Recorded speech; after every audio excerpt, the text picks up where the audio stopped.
So I'm very pleased that, we attract a lot of famous names.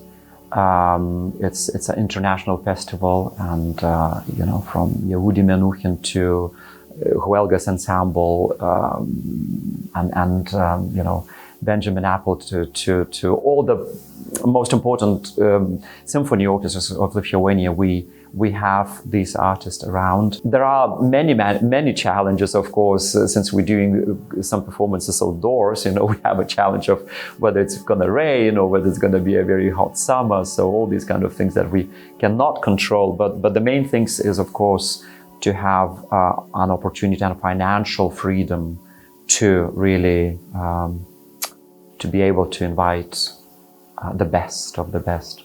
It is important to keep that pulse, to keep that heartbeat, and to invite audience to some other events outside the festival, which is, still part of the festival, but basically whether it's educational kind of, events, but also various interviews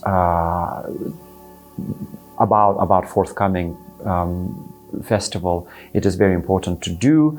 And otherwise, so we finish beginning of September, and basically we already know what we will be performing next summer.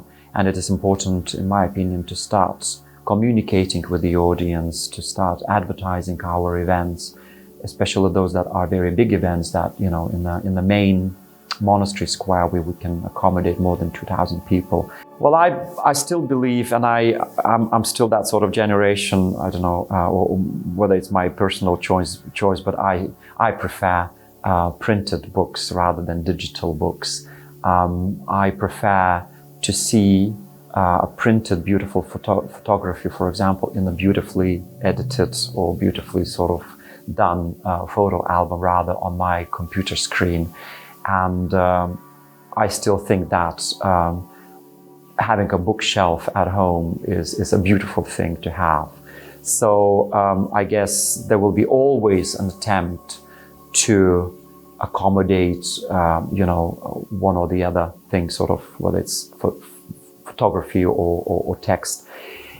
I don't know. We don't know really what else is awaiting us in the future, but the core of the core is still the printed literature or printed books. So I still think that it is very important to keep that alive. And there will be people who will choose new technologies, but I can see that even they sometimes go back in the circle and go back to the book. Well, I guess the first thing that when we go to the bookstore, for example, or whether it's magazines, we basically follow our eyes. So it's what we see, it's what the cover shows us.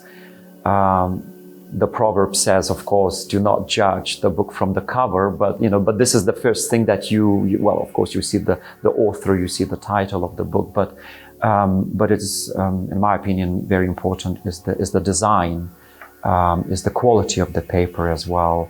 So this is the very, very first sight, and then, of course, you take the book in your hands, and then you read what it is about, and you read, the sort of the context and all that. But in our situation, for example, I'm holding our festival program is very important to, the size of the program is important, how heavy it is, the colors. I think, I'm not an expert of these things, but from my own experience, even the idea that it's green might attract some people's sort of, attention, or whether, if it's a very bright color. So in one word, it's a design and size and of course what's inside. That's the main thing. I am absolutely positive that printed literature will survive and will be always around. A lot of people predicted that, opera one day might die, or classical music in general. But here we go, we're still listening to it and enjoying it. So I think that, libraries and bookstores will be more than ever full of people. And we could see that actually during pandemic when, printed literature